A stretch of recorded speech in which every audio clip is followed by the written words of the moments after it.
سورہ المائدہ 8واں رکوع۔ گزشتہ آیات میں مسلمانوں کو تنبیہ کیا گیا تھا کہ وہ ان لوگوں سے جو احکام الہی سے روگردانی کرتے ہیں بچتے رہیں اور اللہ کے حکم کو دل و جان سے بجا لائیں۔ ان احکامات کی پورے طور سے بجا آوری میں یہود اور نصارہ کی چال بازیاں مانع ہو سکتی ہیں، چنانچہ مسلمانوں کو ہوشیار کیا جا رہا ہے کہ ان سے قلبی لگاؤ پیدا نہ کریں۔ دنیا برتیں اس طرح دنیاوی خسارہ بھی نہ ہوگا اور نہ اس کے تعلقات دنیاوی آخرت ہی پر اثر انداز ہوں گے۔ یا ایھا الذین آمنوا لا تتخذوا اليہود والنصارى اولیاء بعضهم اولیاء بعض ومن یتولہم منکم فانہ منہم ان اللہ لا یہدی القوم الظالمین۔ اے ایمان والو، یہود و نصارہ کو اپنا دلی دوست نہ بناؤ، وہ تمہارے دوست نہیں، وہ آپس میں ایک دوسرے کے دوست ہیں، اور اس کے بعد بھی جو کوئی تم میں ان سے دوستی کا دم بھرے تو وہ انہی میں سے ہے، وہ ظالم ہے کہ خود اپنی جان پر اور مسلمانوں پر ستم ڈھا رہا ہے۔ بے شک اللہ ظالموں کو کبھی ہدایت نہیں دیتا۔ فَتَرَى الَّذِينَ فِي قُلُوبِهِم مَّرَضٌ يُسَارِعُونَ فِيهِمْ يَقُولُونَ نَخْشَىٰ أَن تُصِيبَنَا دَائِرَةٌ فَعَسَى اللَّهُ أَن يَأْتِيَ بِالْفَتْحِ أَوْ أَمْرٍ مِّنْ عِندِهِ فَيُصْبِحُوا عَلَىٰ مَا أَسَرُّوا فِي أَنفُسِهِمْ نَادِمِينَ۔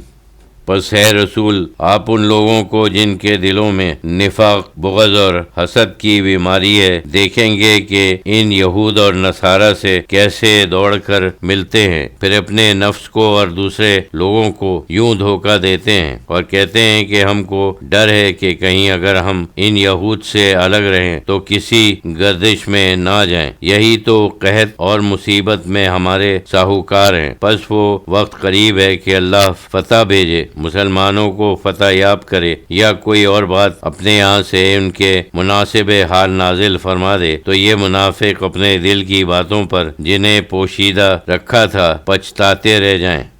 وَيَقُولُ الَّذِينَ آمَنُوا أَهَٰؤُلَاءِ الَّذِينَ أَقْسَمُوا بِاللَّهِ جَهْدَ أَيْمَانِهِمْ إِنَّهُمْ لَمَعَكُمْ حَبِطَتْ أَعْمَالُهُمْ فَاصْبِحُوا خَاسِرِينَ۔ اور اس وقت مسلمان ان کو تعجب سے دیکھ کر کہیں گے کہ یہ وہی لوگ ہیں جو خدا کی سخت سے سخت قسمیں کھایا کرتے تھے، ہمیں یقین دلاتے تھے کہ ہم تمہارے ساتھ ہیں، آج ان کے اعمال برباد ہو گئے اور وہ خسارے میں پڑ گئے، ہمارا تو کچھ نہ گیا، انہی کی کوششیں رائیگاں گئیں اور انہی کو نقصان پہنچا۔ یا ایھا الذین آمنوا من یرتد منکم عن دینہ فسوف یأتی اللہ بقوم یحبونہم ویحبونہ اذلۃ علی المؤمنین اعزۃ علی الکافرین یجاہدون فی سبیل اللہ ولا یخافون لومۃ لائم ذلک فضل اللہ یؤتیہ من یشاء واللہ واسع علیم۔ اے ایمان والو، جو کوئی تم میں سے اپنے دین سے پھر جائے گا، مرتد ہو جائے گا، تو ان قریب اللہ ایک ایسی قوم لے آئے گا، ایسے محبان دین پیدا ہوں گے جن کو وہ محبوب رکھے گا اور وہ اسے محبوب رکھیں گے، جو مسلمانوں کے لیے نرم دل اور کافروں کے لیے سخت مزاج ہوں گے، اللہ کی راہ میں جہاد کریں گے اور ملامت کرنے والوں کی ملامت کی پرواہ نہ کریں گے۔ یہ اللہ کا فضل ہے، جس کو چاہے عطا فرمائے، اور اللہ بڑی کشائش علم والا ہے، اس کی رحمت کا دامن وسیع ہے اور وہ ہر چیز سے پوری طرح آگاہ ہے۔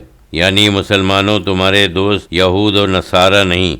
انما ولیکم اللہ ورسولہ والذین آمنوا الذین یقیمون الصلاۃ ویؤتون الزکاۃ وہم راکعون۔ بے شک تمہارا دوست رفیق تو اللہ اور اس کا رسول ہی ہے، اور وہ ایمان والے ہیں جن کی توجہ ہمیشہ اللہ اور رسول کی طرف رہتی ہے، جو نماز کے پابند ہیں اور زکوٰۃ دیتے ہیں اور خدا کے سامنے ہر حال میں عاجزی سے جھکے رہتے ہیں۔ وَمَن يَتَوَلَّ اللَّهَ وَرَسُولَهُ وَالَّذِينَ آمَنُوا فَإِنَّ حِزْبَ اللَّهِ هُمُ الْغَالِبُونَ۔ اور جو کوئی اللہ کو اور اس کے رسول کو اور ایمان والوں کو دوست رکھے تو یہ اللہ کی جماعت میں داخل ہو گیا، سو اللہ والوں کی جماعت ہی غالب رہے گی، کیونکہ فتح اور نصرت تعداد پر نہیں، امر الہی کے تابع ہے۔